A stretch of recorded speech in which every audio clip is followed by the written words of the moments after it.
Alright, so welcome back guys, welcome to your first time here. I'm Vision here with Blind Entertainment, bringing you guys another video. Today I'm going to be giving you guys my review for the 100 Season 7 Episode 4, Hesperides. Now if the 100 is something you're interested in, don't forget to hit the subscribe button down below and hit that bell icon. That way to miss more 100 content from me moving forward. Now let's begin.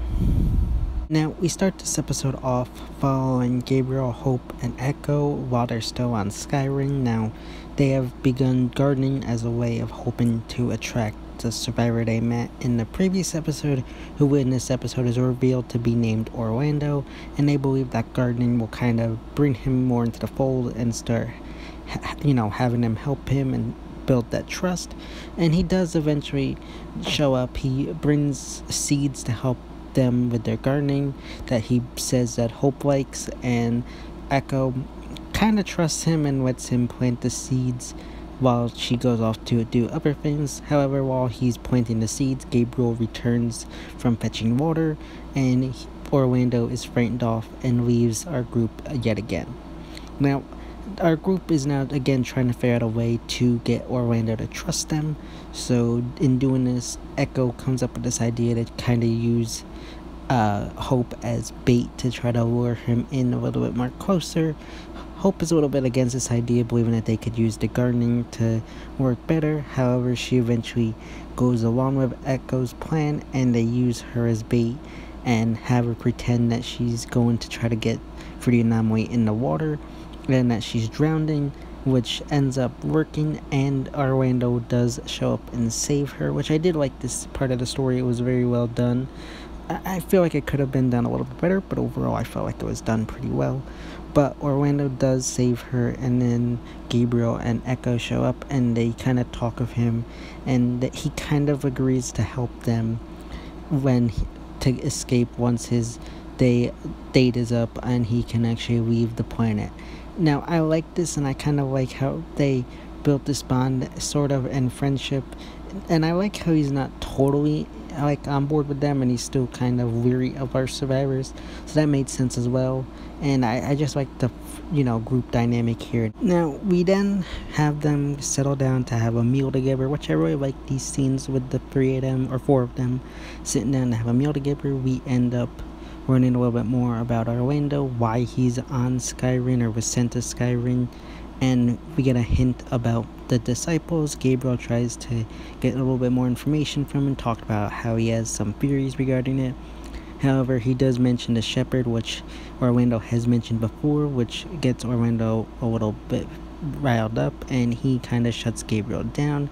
At this meal, we also learn a little bit more about Hope's past and how Diosa and Octavia refused to train her, and that she was trained by someone from the disciples during her time on Skyrim as a child, which I like. We did see that earlier in the beginning through flashback, so I did like seeing that, and I like how they add that into the story to show how she got her fighting skills while she was on Skyrim. Now, we then jump forward a few days as our group is trying to train in the woods and to learn how to better fight to prepare for the disciples' return.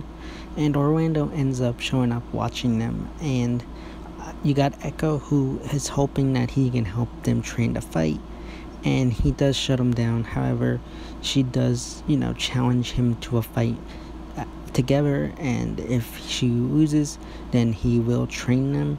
I don't understand the logic around that, but it was okay. I might take off points there.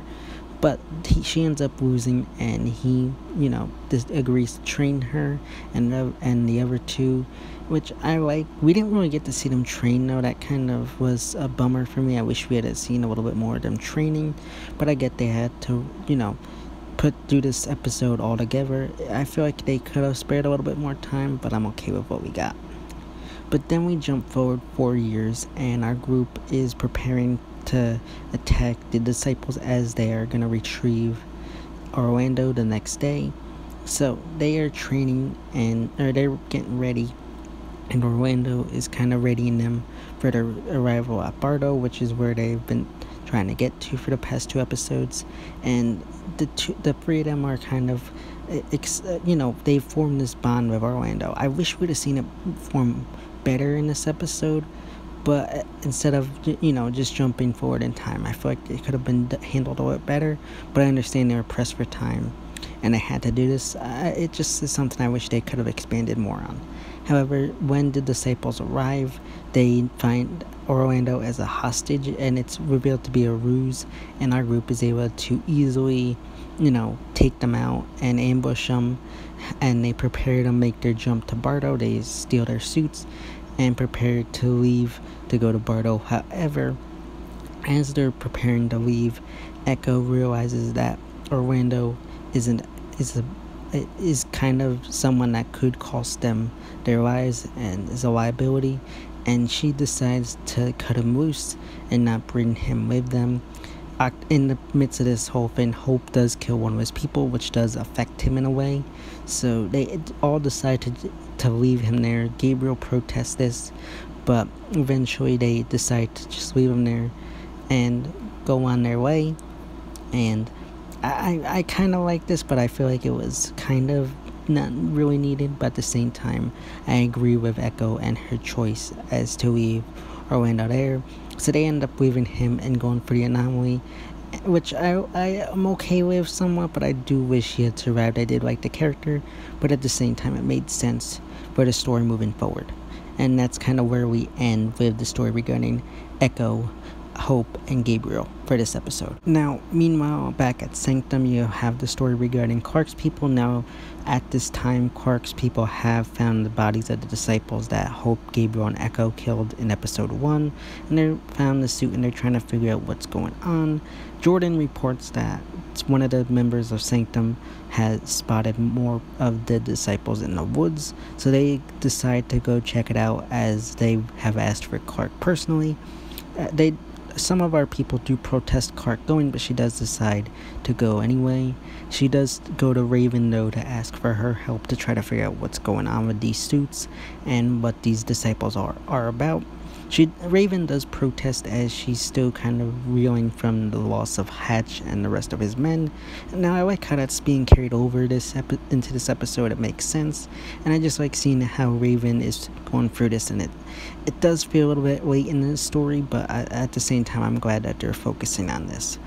So Clarke goes out to meet with the other disciples, and she meets with them at the barrier of Sanctum. Now, when she meets them, I think it's really stupid, because she mentions that the fortress or radiation shield that's around the community is able to be shot through, which I feel like is stupid, because she gives up the element of surprise, and it just sounds stupid to me. But then her and the leader of the group talk. He reveals that they have her people, and they agree that if Clarke hands herself over, he will give them back Hope, Echo, and Gabriel, and they agree, but he does warn them to hurry up, as time moves differently on Skyring compared to Sanctum. And then Clarke leaves to go and talk with the rest of her group to try to figure out what to do in regards with moving forward with the new disciple group. Now, meanwhile, you got Raven, who is working on figuring out this disciple suit, and I really like how they focused on this part of the story. Now, she is sitting with Jordan trying to figure this out, and Jordan does bring up their time when they worked together on the Ouija ship. Now, again, this kind of annoyed me with Jordan. He just kind of annoyed me again.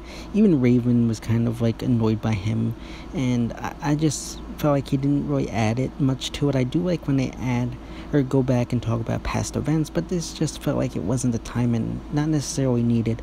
However, Raven does figure out how to open up the suit, and when the suit opens, she does see Hatch as an hallucination, which I like how it shows that she's still haunted by his death.